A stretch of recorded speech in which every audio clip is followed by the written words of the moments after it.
Hello，大家好，我係文天。5週年劇本《定軍山之戰》喺1月24號就開始，年度武將 SP 法正登場。今集會同大家介紹年度武將 SP 法正同埋17法官盾喺港台服嘅環境之下嘅表現。SP 法正嘅指揮技能虛實奇謀，分成兩部分。第一部分，主將兵種為 A 嘅時候會變 S， 如果兵種係 S 嘅時候就會增加主動技發動率 8%。法正喺兩雄嘅情況之下，可以幫 SP 關羽增加技能發動率 12.8%。第二部分，每回合有 50% 嘅概率令到我軍群體有2到3人獲得剛毅，獲得剛毅後有 35% 機會唔受敵軍嘅負面狀態影響。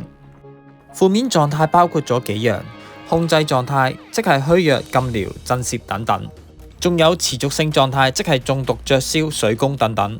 仲有最後一樣屬性狀態，即係降低屬性嘅技能，例如奪魂或者許由，但亦都包括埋受到傷害增加或者係減低輸出都可以免疫，例如 SP 關羽嘅技能八門或者係 K 型陣嘅降低輸出。剛毅只要發動嘅情況之下，比起洞察仲要勁好多。雖然睇落去發動率好似唔係好高，但受智力影響嘅情況之下，6伏滿紅嘅法正剛毅長軍發動都有5至6個回合。咁所以法正雖然只係輔助武將，但係佢嘅紅度係好緊要，直接影響咗剛毅嘅發動率。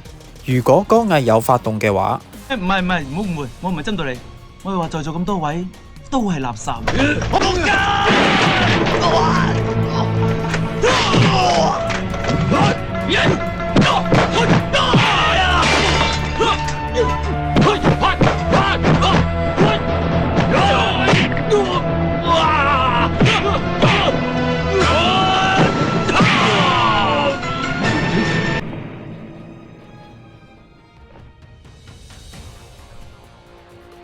點啊？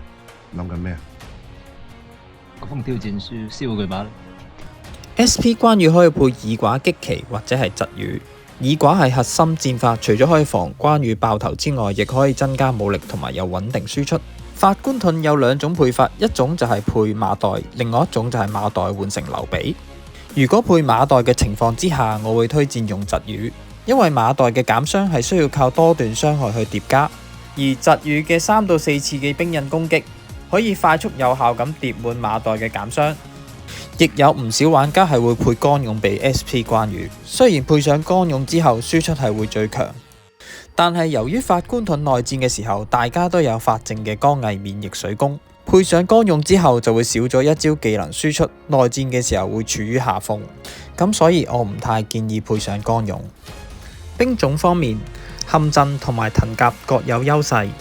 如果你係配劉備嘅話，我就建議用藤甲，因為本身劉備有唔錯嘅回血量，相比起陷陣，藤甲減兵刃傷害會更加好。加上呢一隊有蓄勢嘅規避同埋魚鱗嘅抵禦，仲有法正嘅剛毅，遇到放火嘅隊伍都唔一定輸，只要剛毅發揮正常嘅話。呢一個亦係我先前講話法正要有紅度嘅原因。唔夠紅度，剛毅嘅發動率就會比較低，亦都嚴重影響咗隊伍嘅穩定性。但係如果改成陷陣嘅話，呢一隊嘅缺點就會好怕速攻必中隊，通常遇到有靈統嘅吳騎都會低選俾佢 KO。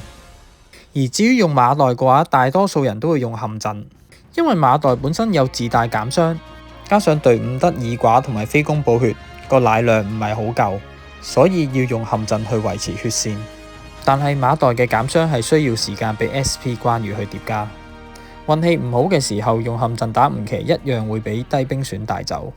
就我個人而言，無論馬袋定係劉備，我都係傾向用藤甲。除咗冇咁驚速攻隊之外，內戰嘅時候用藤甲都會有優勢一啲。喺配速方面， SP 關羽需要用雍雅去降低佢嘅速度，呢一點對於內戰嘅時候係非常之重要。法正嘅剛毅會維持到嗰名武將行動嘅時候先會消失。咁即係話，如果對方嘅關羽比你快，咁佢就會先發動水掩，你就會有剛毅免疫水攻，而佢冇剛毅就會免疫唔到水攻。如果你冇雍雅嘅話，就用沉重。至於 SP 法正嘅話，可以就加20至30點速。法正比賈詡快，咁就可以先發動剛毅，唔怕受到混亂影響，將剛毅套咗喺對面身上。而另外一個用途就係法正加咗速之後，比 SP 關羽快。遇到有萬軍嘅敵人嘅時候，就可以幫關羽擋控。最後會有戰報俾大家參考返。下集會同大家分享港台服最強嘅星賽法官盾。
今集暫時分享到呢度，多謝大家支持，下集見。